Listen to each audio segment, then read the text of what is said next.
तो गाइस अप्रैल का महीना आ चुका है, गर्मियों का मौसम आ चुका है और पोको X7 Pro को टेस्ट करते हुए 3 महीने मेरे को हो चुके हैं। सर्दियों से गर्मियों में मैं मूव कर गया हूं और डिवाइस कितना गर्म हो रहा है बहुत सारे लोगों को ये जानना था।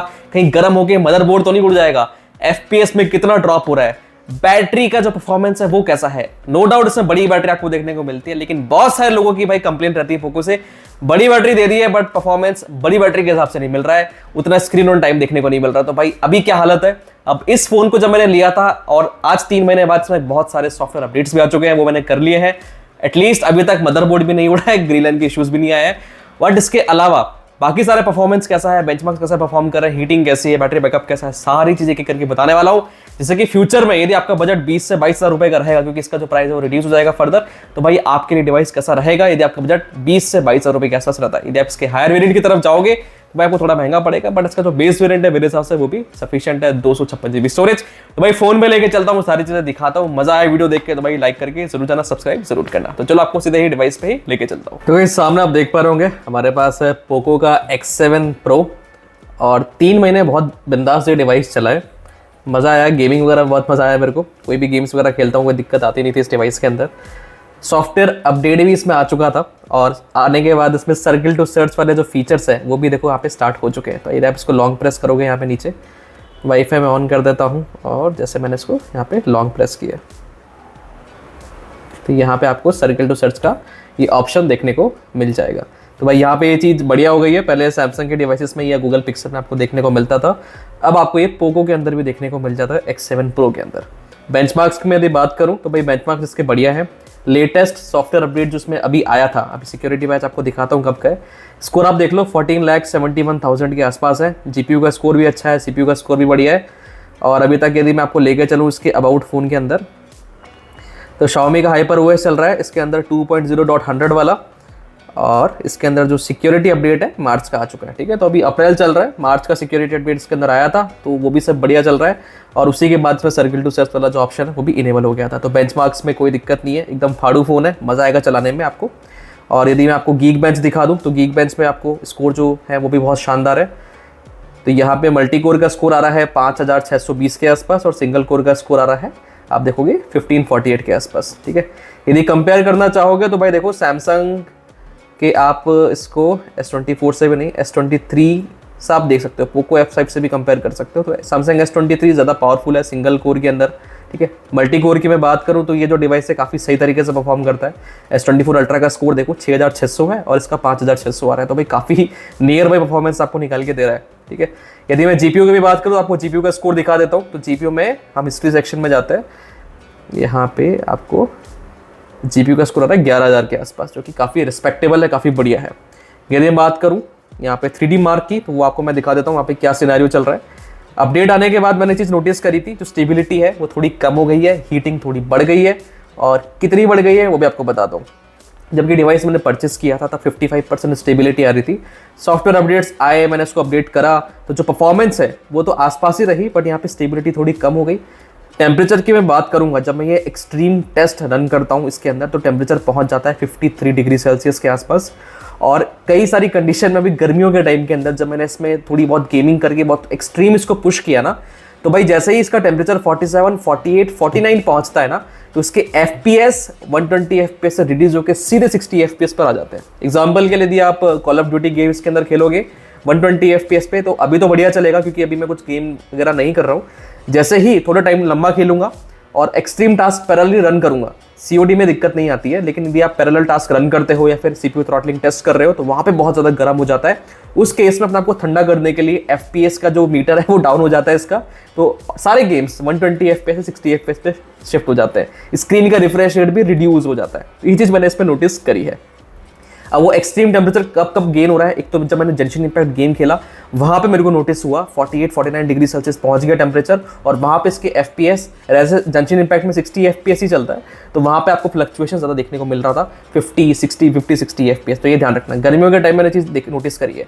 CPU थ्रॉटलिंग जब मैंने टेस्ट रन किया गर्मियों के टाइम में तो भाई डिवाइस बहुत ज़्यादा गर्म हो गया, 53 डिग्री सेल्सियस के भी ऊपर चला गया, और ये वाली जो एरर है वो मेरे को सामने देखने को आपको दिख रही होगी, डिवाइस ओवरहीटेड। तो इस कंडीशन में मैं फ़ोन को यूज़ भी नहीं कर पा रहा था, ना कॉल वगैरह कुछ भी नहीं कर पा रहा था, इमरजेंसी का बटन था। तो इस कंडीशन में आप कुछ भी नहीं कर पाओगे जब तक आपका डिवाइस ठंडा नहीं हो जाएगा। बट ये तभी होता है जब आप इसको एक्सट्रीम लेवल पे पुश करते हो और धूप में ले जाकर यूज़ करोगे तो भाई डिवाइस गर्म हो ही जाएगा, तो ये ध्यान रखना। तो वेपर चेंबर वगैरह है इस डिवाइस के अंदर, बट भाई गर्मियों का मौसम है और गर्मियों के मौसम में डिवाइस गर्म तो हो रहा है यदि आप इसको पुश करोगे इसकी लिमिट से ज़्यादा, तो आपको समझ में अभी आ गया होगा। दी बैटरी बैकअप की बात करूंगा तो भाई बैटरी बैकअप इसका एकदम शानदार है। जब मैं इसके अंदर कभी सिम डालता हूँ सिम निकालता हूँ, क्योंकि मैं टेस्ट करता रहता हूँ, तो भाई हमेशा मैंने नोटिस किया है इस डिवाइस से मेरे को अभी भी सारा टेस्टिंग करने के बाद गेमिंग में जितना ज़्यादा कर लेता हूँ तो मेरे को 7 साढ़े 7 घंटे का बैटरी बैकअप निकाल के दे देता है। गेमिंग नहीं करूंगा तो ये फ़ोन आराम से 8 साढ़े 8 घंटे का स्क्रीन ऑन टाइम निकाल के अभी भी दे रहा है। और बड़ी बैटरी है 6500 mAh की, और काम भी वैसा ही कर रही है, परफॉर्म भी बहुत सही कर रही है, तो भाई बहुत सही मज़ा आता है। और कवर सबसे अच्छी चीज़ है भाई, बॉक्स में आपको देखने को मिलता है। बहुत ही कम ब्रांड्स हैं जो आपको कवर वगैरह सब कुछ बॉक्स में देखने को मिलता है, जैसे कि फ़ोन आपका प्रोटेक्टेड रहता है, तो ये ध्यान रखना। तो बहुत ज़्यादा गर्मी हो जाए, एक्सट्रीम गेमिंग करते हो तो भाई कवर हटा देना, तो सही रहेगा। गर्मियों का मौसम है, सारे फोन्स गर्म होते हैं। इवन तो मेरा जो आईफोन है 15 प्रो भाई ये भी काफ़ी ज़्यादा गर्म हो रहा है जब मैं इसमें गेम खेलता हूँ, तो ये ध्यान रखना। गर्मियों का मौसम है, सारे के सारे डिवाइसेस गर्म होंगे। बट CPU थ्रॉटलिंग टेस्ट हो गया या एक्सट्रीम सिनेरियोज हो गया, वहाँ पे ओवर हीटिंग के एरर्स या ओवर हीटिंग के जो नोटिफिकेशन है दिखा देता है भाई, ये ध्यान रखना इस चीज़ का, ठीक है। तो बैटरी मैंने आपको बता दी, सॉफ्टवेयर अपडेट्स का साइकिल क्या चल रहा है वो मैंने आपको बता दिया। ओवरऑल गेमिंग का परफॉर्मेंस सॉलिड है, बेंचमार्क्स मैंने आपको दिखा दिए।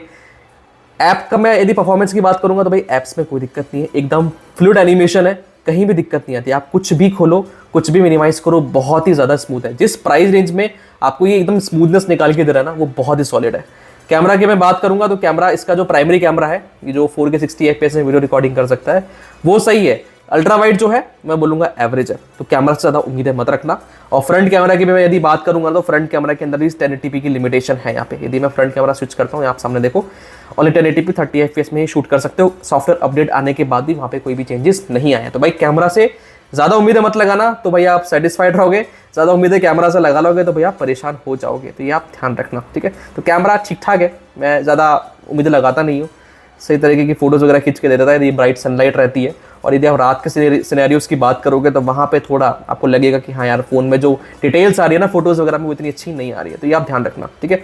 बहुत ज़्यादा यदि आप शेकी फोटोज़, यदि आप भागते हुए फोटोज़ वगैरह खींच रहे हो तो भाई फोटो बहुत शेकी आती है, स्टेबलाइज नहीं कर पाता सही तरीके से। इवन तो इसके अंदर OIS है, तो ये ध्यान रखना, ठीक है।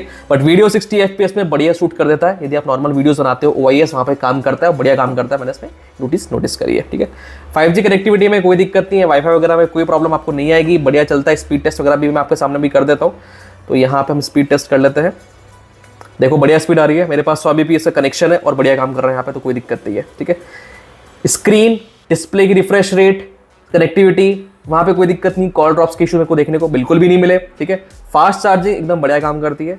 हाँ, यदि डिवाइस बहुत ज़्यादा गर्म हो जाएगा तो फास्ट चार्जिंग इतना जल्दी नहीं होगा, यदि आप बहुत ज़्यादा एक्सट्रीम गेमिंग करते हो तो ये ध्यान रखना। बट उसके अलावा फ़ोन बढ़िया है, सबसे बढ़िया कॉल रिकॉर्डिंग का ऑप्शन भी है, तो वहाँ पे भी कोई टेंशन है नहीं। तो गेमिंग करनी हो बिंदास कर सकते हो, बट एक्सट्रीम लेवल पे लेके जाओगे, जैसे जंक्शन इम्पैक्ट वगैरह हैवी गेम्स होते हैं ना, तो वहाँ पे आपको गर्मी देखने को मिलेगी, कवर हटा के खेलना पड़ेगा, तो भाई ये ध्यान रखना। बट ओवरऑल जिस प्राइस रेंज में आपको डिवाइस देखने को मिल रहा है उसमें आपको बड़ी बैटरी देखने को मिल रही है। 7-8 घंटे का स्क्रीन ऑन टाइम मैटर करता है आज के टाइम में, यदि आप गेमिंग करते हो तो वो भी बहुत शानदार है इस डिवाइस के अंदर। और भाई 3 महीने के अंदर इसने मेरे को ना ऐसा नहीं किया कि भाई ये चीज़ नहीं काम कर रही है, वो चीज़ नहीं काम कर रही है, अटक रहा है, ऐसा मेरे को कहीं भी कुछ भी देखने को नहीं मिला। ग्रीन लाइन के इशूज़, मदरबोर्ड डेड के इशूज़ भाई मेरे को कहीं भी नज़र नहीं आए। मैंने बहुत सारे फॉरम्स पे देखे भाई, बहुत ही कम हो गया। पहले ये 2 साल पहले ये सारी चीज़ें होती थी, अभी मेरे को पोको के डिवाइसेस में चीज़ें देखने को मिलती है। आई थिंक इन्होंने जो अपना हार्डवेयर सेक्शन है उसको इंप्रूव किया है, ठीक है। तो ये फ़ोन गेमर्स के लिए, परफॉर्मेंस के लिए, जिनको एनिमेशन अच्छे चाहिए उनके लिए एकदम टॉप क्लास नॉच है। गेमिंग करनी है, सब कुछ बढ़िया है। कैमरा जो प्राइमरी कैमरा 4K 60 FPS में सेटिस्फाइड हो जाते हैं। फ्रंट कैमरा कुछ खास नहीं है, वो मैं बोलूँगा कचरा ही है, तो ये ध्यान रखना। बट पीछे का जो एक कैमरा है वो काम का है। बैटरी शानदार है, फास्ट चार्जिंग का सपोर्ट बढ़िया है, 5G बढ़िया चलता है, ड्रॉप कॉल्स वगैरह कुछ नहीं होती, कॉल ड्रॉप से आपको इशू देखने को नहीं मिलेंगे और बढ़िया बैटरी बैकअप आपको देखने को मिल जाएगा। तो भाई ये सारे सिनेरियोज है। अच्छी बैटरी के साथ आपको अच्छा डिस्प्ले भी चाहिए, तो भाई डिस्प्ले भी इसका बहुत बढ़िया, फिंगरप्रिंट बहुत फास्ट, आप सामने देखो कितना जल्दी इसका फिंगरप्रिंट काम करता है। यदि मैं इसको ओपन करूँ, सामने देखो, ठीक है, ये ध्यान रखना। ब्लोटवेयर्स आपको देखने को मिलते हैं तो ब्लोटवेयर्स हटा देना, सारे कोई काम के है नहीं, ठीक है। और कुछ ब्लोटवेयर्स लाइक गेट एप्स वगैरह यदि आपको वो नहीं चाहिए तो उनके नोटिफिकेशंस बंद करके रख दो।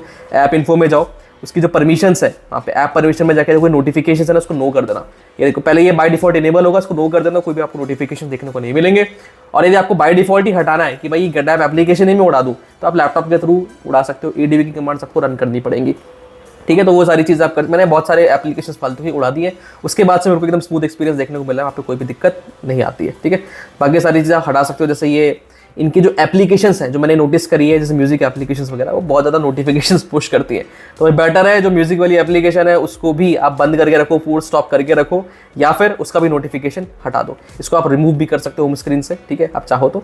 यदि मैं सेटिंग्स में आता हूँ, इसको मैं डिसेबल करके भी रख सकता हूँ, डिसेबल हो गई एप्लीकेशन, तो सारे नोटिफिकेशंस हट जाएंगे, ठीक है। तो मोस्ट ऑफ द एप्लीकेशंस को आप हटा सकते हो, ब्लोटवेयर्स को रिमूव कर सकते हो। उसके बाद आपका जो डिवाइस है एकदम वनीला आपको फ्लेवर वाला एक्सपीरियंस देगा, कोई आपको फालतू के नोटिफिकेशंस, पॉपअप, एडवर्टाइजमेंट्स नहीं देखने को मिलेंगे। आपका डिवाइस आपको यूज करने में बहुत मजा आने वाला है, ठीक है। बाकी गाइस आप मुझे कमेंट सेक्शन में बताना कि भाई पोको X7 Pro यदि आप यूज करें तो आपका डिवाइस कैसा चल रहा है, ब्लोटवेयर्स आपने हटाए कि नहीं हटाए, और ओवरऑल आपका अभी तक एक्सपीरियंस कैसा रहा इस डिवाइस के साथ, ठीक है। तो यदि आपको छोटा सा वीडियो अच्छा लगा तो वीडियो को लाइक कर देना, सब्सक्राइब कर देना चैनल को, और यदि आपको कोई भी डाउट है तो कमेंट सेक्शन में मेरे से पूछ लेना। तो गाइस वीडियो में इतना ही, आपसे मिलता हूँ नेक्स्ट वीडियो में कुछ नया लेके। अभी बाय बाय, सी यू।